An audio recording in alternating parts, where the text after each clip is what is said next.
امام کے چاہنے والے، مولا حسین کے چاہنے والے یہاں پہ بیٹھے ہوئے ہیں۔ عزیزان گرامی، آج محرم کی 3 تاریخ ہو گئی ہے۔ امام حسین پہ جتنا گریہ کرنا ہو آپ لوگ کر لے، بس چند دنوں کا مہمان ہے ہمارا حسین۔ ہاں اداکاروں، اس فرش پر حسین کی اجڑوں کی ماں ضرور آتی ہے۔ ہاں اداکاروں، اس فرش پہ حسین کی اجڑی ہوئی پہن ضرور آتی ہے۔ اس فرش پہ حسین کی اجڑی ہوئی بیٹی سکینہ ضرور آتی ہے۔ عزاداروں، جب آپ زور زور سے گریہ کرتے ہیں تو ایک ننھی بچی اپنی پھوپھی اماں سے پوچھتی ہے، اے پھوپھی اماں یہ کون لوگ ہیں جو میرے پاپا پہ گریہ کر رہے ہیں؟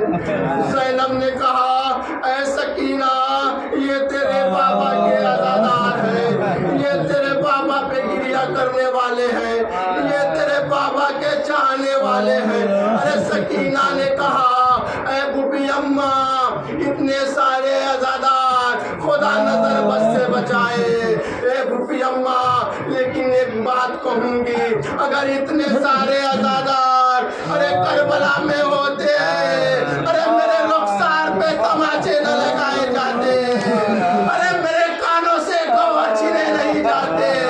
اے پھوپھی اماں، اگر اتنے سارے عزادار اگر کربلا میں ہوتے، میرے ننھے بھائی علی اصغر کے ارے گلے پہ تیر نہ لگتا۔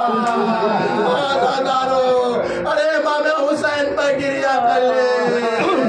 اے عزاداروں، علامہ مہدی نے ارے خواب میں دیکھا، آپ کی آنسوؤں کی قیمت کیا ہے؟